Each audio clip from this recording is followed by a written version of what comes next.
स्पष्ट करना चाहूँगा एक बात कि तत्व तो बहुत हैं ऐसे समाज में जो पैसे वाले सर्टिफिकेट लेके है ना होटलों में बुकिंग करवा के 50 हज़ार की लोगों से पैसा इकट्ठा करके वो होटलों में बुकिंग करवा के वहाँ पे कंपटीशन अरेंज करवा के तो वो आके यहाँ पे ढोल नगाड़ों के साथ सर्टिफिकेट लेते हैं। कभी उनकी क्रेडिबिलिटी चेक कीजिएगा, कभी उन साइट्स की क्रेडिबिलिटी चेक कीजिएगा, तो वो ऐसा कुछ नहीं होता। वो लोगों की आँखों में धूल झोंकने का काम होता है। फिर भी हम देखते हैं इस चीज़ को कि इस चीज़ से भी पॉजिटिविटी आ रही है।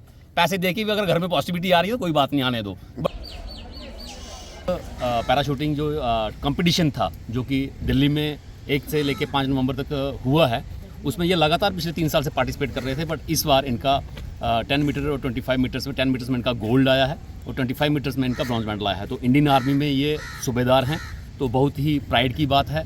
आपको तो पता ही है कि कठुआ वीरों की धरती है, ये देश वीरों का है। तो उसी के चलते आज बरवाल एथलीट क्लब ने रेलवे स्टेशन कठुआ पहुँचकर इनका भव्य स्वागत किया और इनको हार पहनाकर एक इनको बहुत ही वार्म तरीके से इनका वेलकम किया, उसी धुन में कि जैसे पीछे चलते आ रहे हैं कि ये बरवाल की धरती से हैं। तो बरवाल ने सपूत पैदा किए हैं, वो चाहे किसी भी क्षेत्र में हो, स्पोर्ट्स में हो, आर्मी में हो, चाहे वो सिविल सर्विस में एस्पिरेंट्स हो, चाहे वो एडमिनिस्ट्रेटर्स हों, कहीं पे भी। तो उसी की कड़ी में एक और लाइन ऐड करना चाहूँगा कि जिस तरह से इन्होंने यूथ का मार्गदर्शन किया है और यूथ के हौसले बुलंद किए हैं। गोल्ड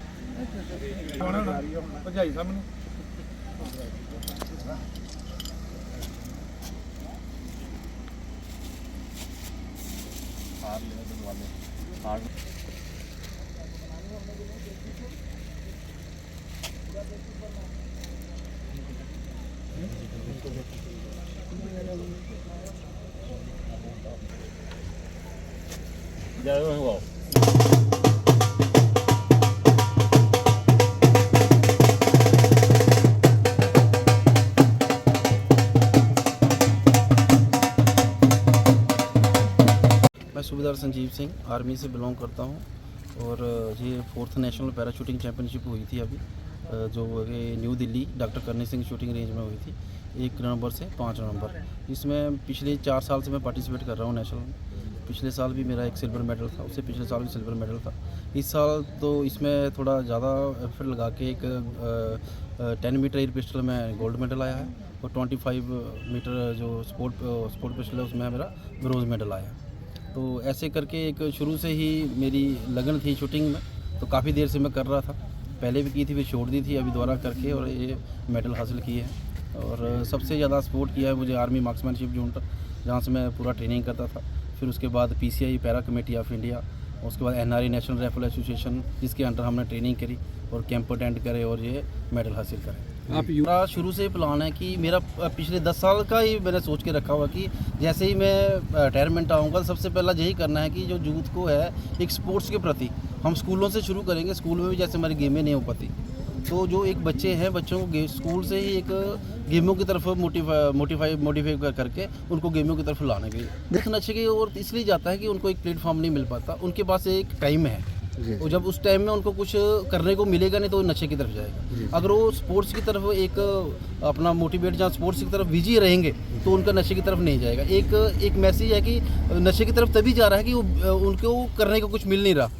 कि सारे बच्चे हैं जो पढ़ाई में अच्छे नहीं होते, सारे अफसर नहीं बन पाते, जो जिनको लो लेवल का उनको एक प्लेटफॉर्म मिलना चाहिए गेम का, स्पोर्ट्स का, ताकि वो उस लेवल पे उस एज में जाके स्पोर्ट्स की तरफ उनका जो लाइन है स्पोर्ट्स की लाइन मिल जाए, ताकि वो नशे की तरफ लाइन वाले तरफ ना जाए।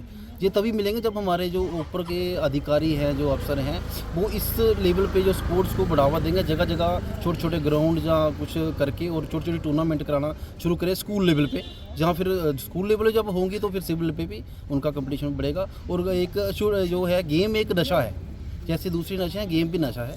जैसे हमने कब शुरू किया, हमारे को भी नशा है, अभी तक हम नहीं छोड़ पा रहे लेके उसके बाद भी ये जा रहे। जैसे ही कोई बच्चा अगर इस नशे में गिर गया वो नहीं दूसरे नशों में नहीं जाएगा।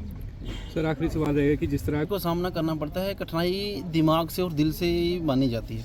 जब तक आप कठिनाई करो सोचोगे तभी कठिनाई मिलेगी, अगर आप नहीं सोचोगे ना तो कुछ भी नहीं है। चाहे जितना मर्जी तकलीफ आए शरीर को, लेकिन वो थोड़ी दिनों बाद धीरे धीरे रोटेशन बनता जाता है और बाद में वही चीज़ें आसान लगती हैं। सिर्फ एक स्टार्टअप है, जो बच्चा स्टार्टअप करता है उसको शुरू में बहुत कठिनाइयाँ आती हैं, लेकिन उस कठिनाई को धीरे धीरे जब बढ़ता जाता है उसी के अंदर किसी भी स्पोर्ट्समैन को उसमें मज़ा आना शुरू हो जाता है।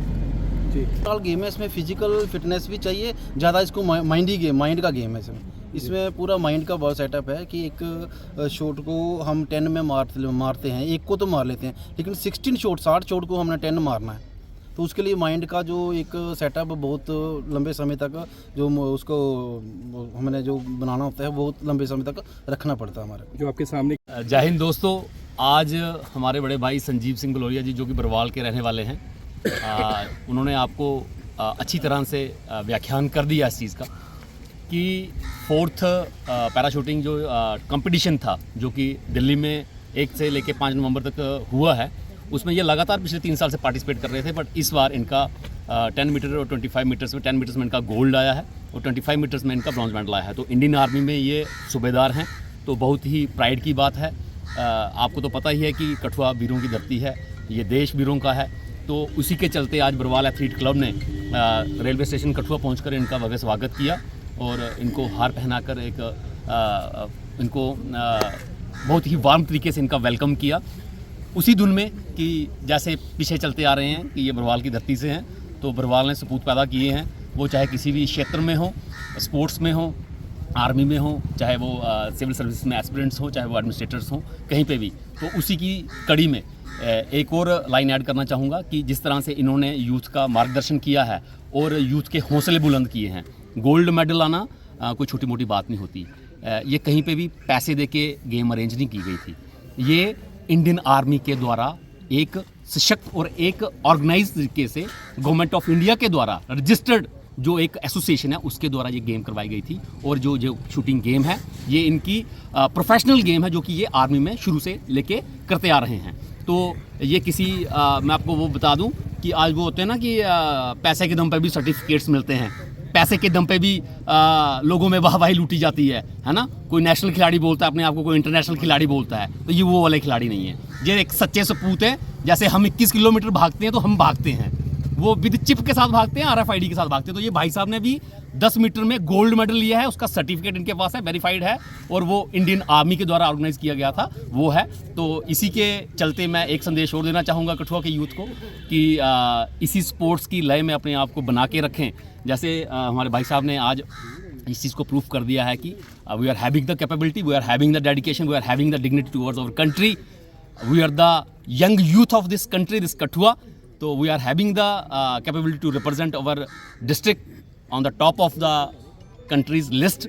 तो इसी क्रम में आज मैं आप सभी मीडिया बंधुओं का धन्यवादी रहूँगा। देखिए, मैं आपको स्पष्ट कर दूँ एक बात, बिना किसी इलॉजिकल इशू के, कि आपने गेम्स में अपना नाम कमाना है, आपने गेम्स में अपने आप को फेम करके ऊपर लेके जाना है, वो आपकी एक आइडियोलॉजी हो सकती है।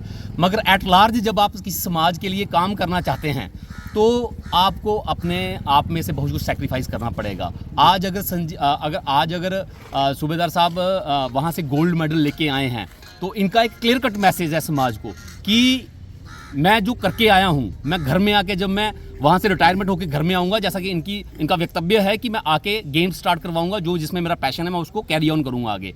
तो ये नो प्रॉफिट नो लॉस के लिए काम करेंगे। तो Barwal athlete club no profit no loss के लिए काम करता है। कोई हेल्प करे ना करे, कोई सपोर्ट करे ना करे, अकेला चलने का दम रखता है, दमखम रख के इवेंट्स भी करवाता है और सक्सेसफुल भी होता है। उसी की धुन में, उसी की लय में अगर आपने समाज को कुछ कंट्रीब्यूट करना है तो उसके लिए आपको अपना पर्सनल मुफाद, अपना पर्सनल प्रॉफिट पीछे रखना पड़ेगा और समाज के लिए सैक्रिफाइस करना पड़ेगा। रंजीत जी, एक बात है, कठुआ में हुनर तो बहुत है, लेकिन स्पोर्ट्स स्टेडियम भी जहाँ है लेकिन कोचेस जहाँ है नहीं है। आप क्या प्रशासन से मांग करना चाहते हो इस समय? देखिए जी, थोड़ी थोड़ी सपोर्ट सबकी मिलेगी तो कहीं ना कहीं एक निर्णायक और दर्शनात्मक जो डायरेक्शन है वो यूथ को मिलेगी। तो ज़िला इंतज़ामिया से, जहाँ जम्मू प्रोविंस की इंतज़ामिया से, यूटी इंतज़ामिया से हमेशा ही गुजारिश रहती है कि स्पोर्ट्स को बढ़ावा दिया जाए, स्पोर्ट्स को बढ़ावा दिया जाए, स्पोर्ट्स को बढ़ावा दिया जाए। हम बात ही स्पोर्ट्स की करते हैं और किसी चीज़ की बात ही नहीं करते। इसी क्रम में फिर से एक बात और जोड़ना चाहूँगा कि वो कहते हैं ना, जिन्होंने मंजिलें पानी होती हैं तो वो रास्ते खुद ही ढूंढ लेते हैं। तो अब आप ये खुद ही देख लीजिए कि इन्होंने मंजिल पानी थी तो इन्होंने रास्ते भी खुद ही ढूंढ लिए। इसी तरह से इसी क्रम में अभी पीछे भी आपने देखा होगा कि कितने कितने बच्चों ने, किसी ने बॉक्सिंग में, किसी ने अपना जूडो में, किसी ने क्रिकेट में, किसी ने वेट लिफ्टिंग में अपना नाम कमाया है। तो मैं फिर से वही कहना चाहूँगा आपको कि जिन्होंने रास्ते बनाने हैं, फैसिलिटी शुड बी देयर। मैं पहले कहना भूल गया कि मैं सबसे बड़ा धन्यवाद करना चाहता हूँ अपनी स्पोर्ट्स एथलेटिक्स क्लब बरवाल को, जिन्होंने ये मेरा को इतना सम्मान दिया, और ख़ासकर रणजीत सिंह जी को और जयदेव अपना सोनू जी भी सबको, उनको मैं पूरी बरवाल एथलेटिक्स क्लब को मैं और आपको भी मैं और अपना धन्यवाद देना चाहता हूँ। जय हिंद।